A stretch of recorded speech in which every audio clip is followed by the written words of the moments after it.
I knew something was wrong before I even made it to the shed. The snow looked wrong. Out here in western Montana, snow tells you everything if you know how to read it. And that morning it was torn up like something violent had happened in the dark. Tire tracks where no one should have been driving. Deep ruts cutting across my lower lot. And then that hollow feeling hit my gut before I even saw the door. The padlock wasn't just broken, it was cut clean through. And when I stepped inside, I just stood there for a second, not moving, not breathing right. Because 6 months of winter supplies didn't just disappear by accident. They'd taken everything. Or worse, they'd destroyed what they couldn't haul. My name's Luke Tanner. I'm 46, former Army engineer. These days I do electrical systems consulting for off-grid properties around Flathead County.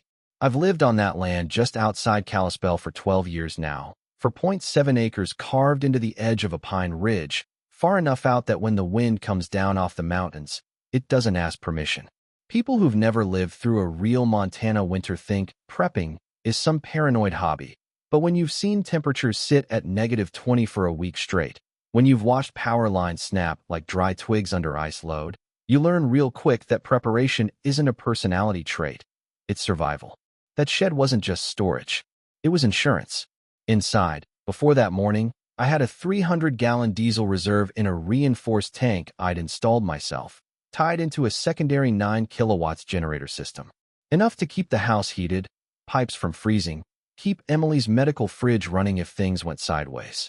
Along the west wall, neatly stacked, were sealed bins of freeze-dried food, about $11,200 worth, rotated every year, labeled down to the week.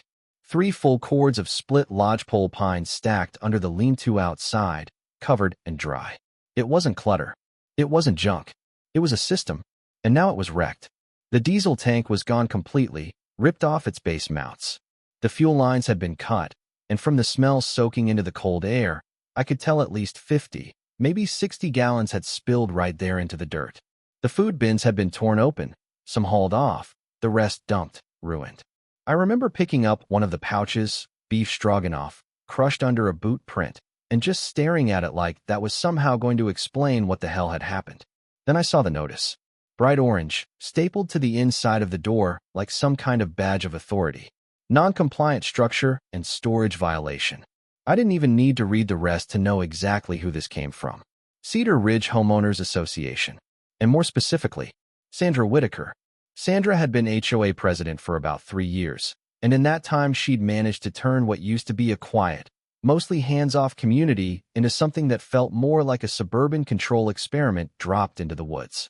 She drove a white 2023 Lexus GX, always spotless, always parked just slightly crooked like she wanted you to notice it. Late 50s, sharp haircut, the kind of smile that never quite reached her eyes, like everything she said came with terms and conditions. Our first real interaction had been almost a year earlier. She'd shown up unannounced, heels sinking into the gravel of my driveway, holding a clipboard like it gave her jurisdiction over the entire county.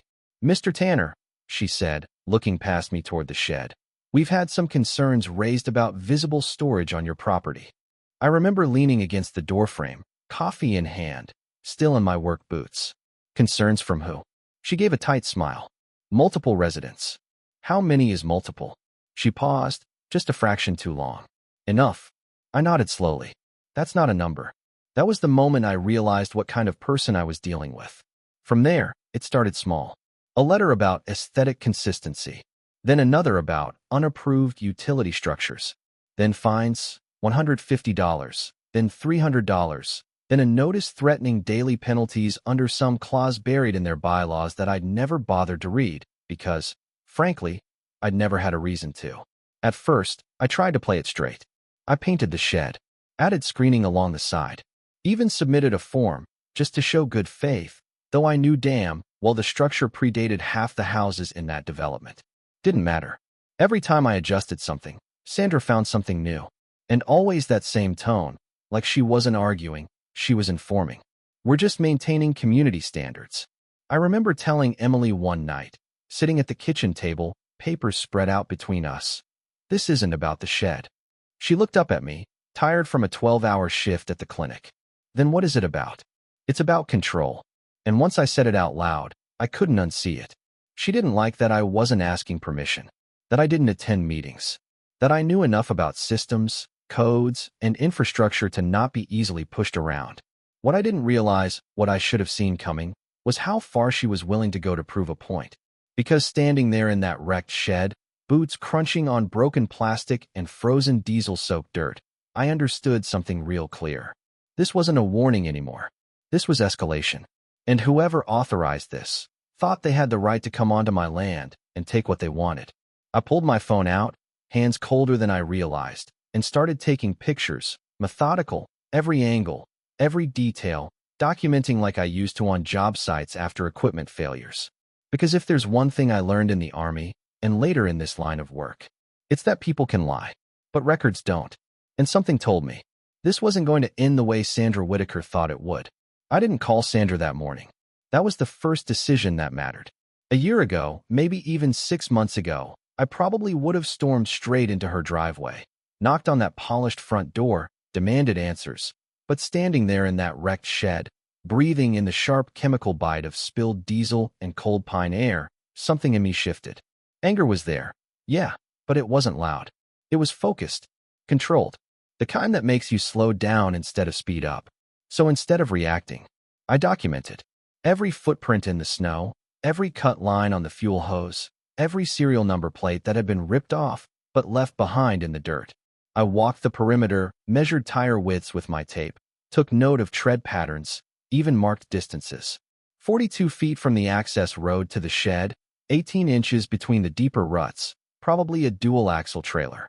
By the time I stepped back into the house, it was almost 8:30, and Emily was already dressed, watching me with that look she gets when she knows something's wrong but hasn't asked yet. They went through the shed, I said, pulling off my gloves. Her face tightened. How bad? Bad enough that it wasn't an accident. She didn't say anything right away, just crossed her arms, leaning against the counter. You think it was them? I met her eyes. I think someone with authority thought they could get away with it. She exhaled slowly. Luke, don't do anything stupid. I almost smiled. I'm not. And for once, that was actually true. By 10:15, I was at the Flathead County Clerk and Recorder's office, downtown Kalispell. Old brick building, smells like paper and time. If you've never spent hours digging through land records, it's not exciting work, but it's honest. Everything's there, if you know what you're looking for. A woman named Carol was behind the counter, late 60s maybe, glasses low on her nose, the kind of person who's seen every kind of property dispute you can imagine.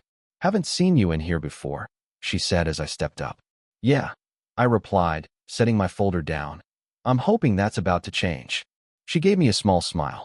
What can I help you find?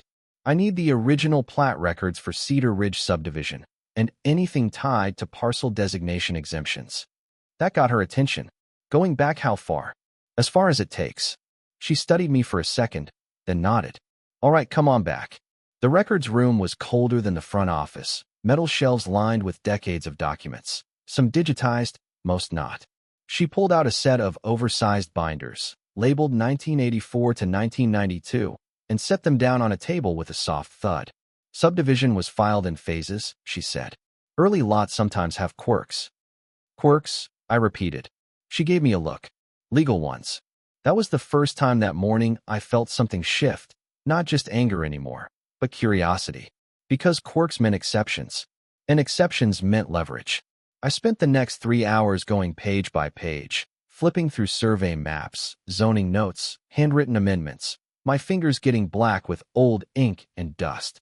Somewhere around page 47 of one of the earlier filings, I found it. A notation. Small, almost easy to miss, written in tighter script than the rest. Parcel 12 be designated for mixed-use utility and agricultural storage. Exempt from aesthetic enforcement under County Code 17.3.4, pending active use. I read it twice, then a third time. Then I sat back in that metal chair and just stared at it, feeling something settle into place. That was my parcel, not the entire property, but the lower section where the shed stood, which meant the HOA didn't have jurisdiction over that structure. Not legally, not even close. I looked up at Carol. Can I get a certified copy of this? She leaned over, adjusted her glasses, and let out a low whistle. Well, I'll be. Yeah, you're going to want that stamped. Yeah, I said quietly. I am. But I didn't stop there. Because one document isn't a case, it's a clue. So I kept digging. Found the original surveyor's notes referencing a shared access easement that had never been updated. Found a county memo from 1991 clarifying that enforcement authority rested with the county, not private associations, for designated utility zones. And the more I read, the more it became clear. Sandra hadn't just overstepped. She'd stepped way outside her lane. By the time I walked out of that building, it was past 2 o'clock, and the sky had that flat gray look that usually means snow's coming in by evening. I sat in my truck for a minute, documents spread across the passenger seat, and just let it sink in. They thought they were enforcing rules. But what they'd actually done was trespass, destruction of property, and potentially environmental contamination with that diesel spill. I pulled out my phone and made the next call. Ellison Law Group, this is Mark. Mark, it's Luke Tanner. Pause. Then, Luke, this about that off-grid system you were consulting on. No, I said, glancing at the documents. This is about my HOA digging themselves into something they can't get out of. He chuckled lightly. Well, now you've got my attention. Tell me you've got time today. For you? Yeah, come by around 4. His office sat just off Main Street, 2nd floor, nothing fancy but clean, organized. Mark Ellison was the kind of attorney you want in situations like this, mid-40s, calm, doesn't talk more than he needs to, but when he does, it matters.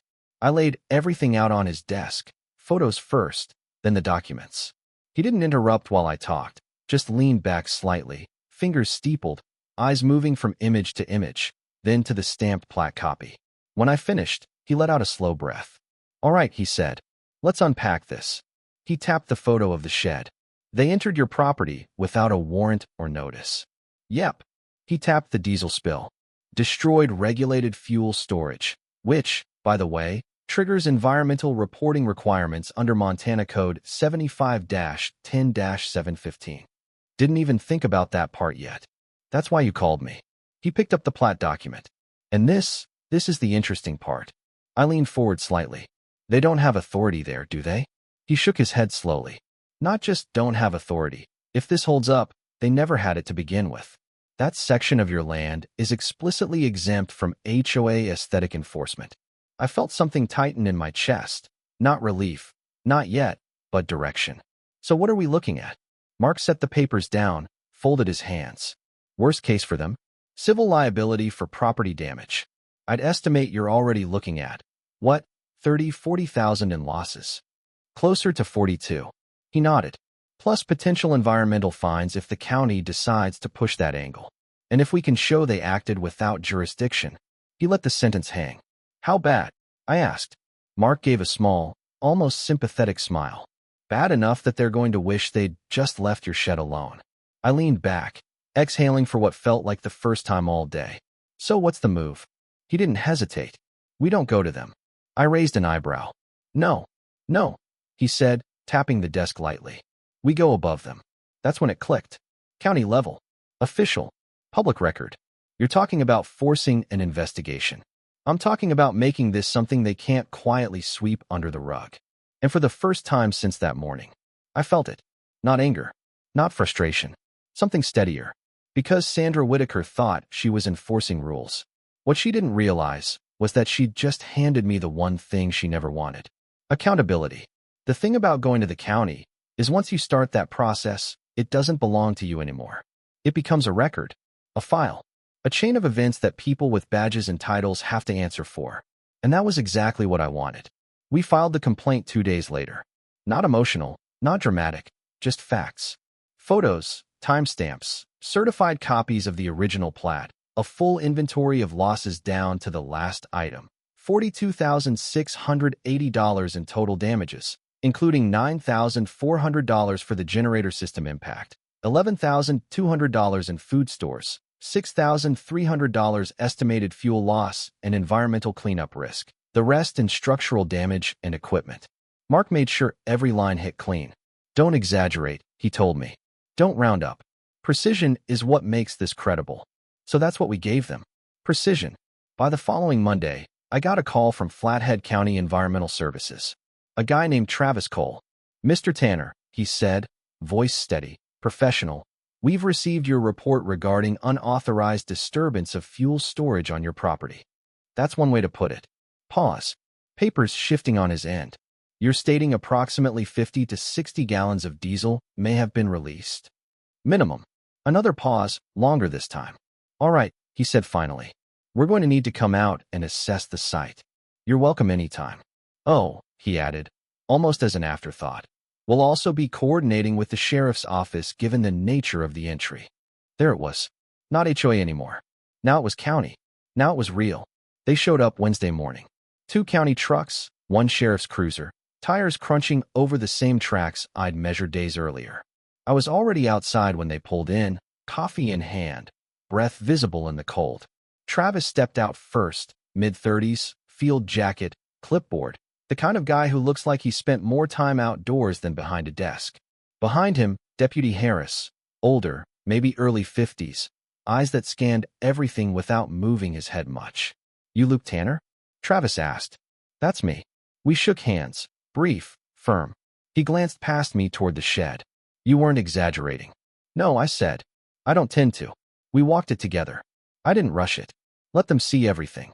The cut lock, the torn mounts, the soaked ground where the diesel had pooled and frozen into dark patches under the snow. Travis crouched near the spill site, pressing a gloved hand into the soil. Yeah, he muttered. This is going to need remediation. Deputy Harris stood near the doorway, looking at the notice still stapled inside. Cedar Ridge HOA? He asked. President's name is Sandra Whitaker. He nodded once, like he'd filed that away somewhere useful. Did they notify you before entering? Travis asked. No. Any written authorization? None. He stood up slowly, brushing off his gloves. All right. That word. All right. It didn't sound like agreement. It sounded like a decision. By that afternoon, Sandra knew. I didn't have to call her. The county did. She showed up the next day. Same Lexus, same posture, but something was off. She got out of the car too fast, doors slamming harder than usual, heels biting into the gravel like she was trying to anchor herself. Luke, she called out, walking toward me. We need to talk. I stayed where I was, leaning against the fence line. I'm listening. She stopped a few feet away, arms crossed, but it didn't have the same authority it used to. You filed a county complaint? I documented what happened on my property. Her jaw tightened. The board acted within its rights to address ongoing violations. No, I cut in, calm, steady. You didn't. That caught her off guard. She blinked. Excuse me. I pushed off the fence, stepped closer, just enough to close the distance without crowding her. You entered a parcel that's exempt from HOA enforcement under County Code 17.3.4. You removed property without notice. You damaged regulated fuel storage. And you did it without jurisdiction. Each word landed heavier than the last. She opened her mouth, then stopped, recalculating. That's not, she started, but her voice didn't have the same edge anymore. I tilted my head slightly. Not what? For a second, just a second. I saw it. Doubt. Then she tried to recover. We were advised. By who? Silence. Wind moved through the pines behind us, low and steady. You don't understand the full context, she said finally, but now it sounded thinner, stretched. No, I said quietly. I understand it perfectly. I let that sit there. Didn't raise my voice. Didn't step closer. Just let the weight of it hang between us. You need to withdraw that complaint, she said. And there it was, not authority anymore. Pressure. I almost smiled. That's not how this works. Her eyes narrowed. You're making this bigger than it needs to be. I shook my head slowly. No, you did that when you cut that lock. For the first time since I'd known her. Sandra didn't have a response ready. She turned, walked back to her car without another word, and drove off a little faster than she probably meant to. That was the moment I knew. She understood. And once someone like that realizes they've lost control, everything starts to unravel. Over the next 2 weeks, it unraveled fast. The county issued a formal notice of investigation. Environmental remediation was ordered, estimated at $18,500 minimum, depending on soil saturation. The sheriff's office opened a separate report for unlawful entry and property damage. The HOA board went quiet at first, then fractured. Jason Miller, one of the board members, showed up at my place one evening, hat in hand, looking like a man who hadn't slept right in days. I didn't know it was going to go that far, he said. I leaned against the porch railing. But you voted for it. He winced. Sandra said it was routine enforcement. Routine doesn't involve cutting locks. He nodded slowly, staring at the ground. Yeah, I see that now. He ended up giving a statement to the county. Not out of loyalty to me, but out of self-preservation. Funny how that works. By early December, the pressure was too much. Sandra resigned. No announcement, no apology, just gone from the position she'd fought so hard to control. The HOA settled. $64,000 total. That covered damages, remediation, and legal fees, plus a formal amendment to their bylaws acknowledging the exemption on my parcel. On paper, it was a win. The shed got rebuilt. Stronger this time. Steel frame, reinforced doors, cameras covering every angle. The new diesel tank sat anchored into concrete, double-walled, up to code in ways that would make any inspector smile. Life went back to normal, or at least something close to it. But here's the thing nobody really talks about in stories like this. Winning doesn't feel the way you think it will. The first night, everything was finally done. Paperwork signed, crews gone, quiet settled back over the property. I stood out there by the shed, listening to the wind move through the trees. Same land, same cold, but something had shifted. Not out there, in here. Because it wasn't just about the supplies or the money. It was about a line.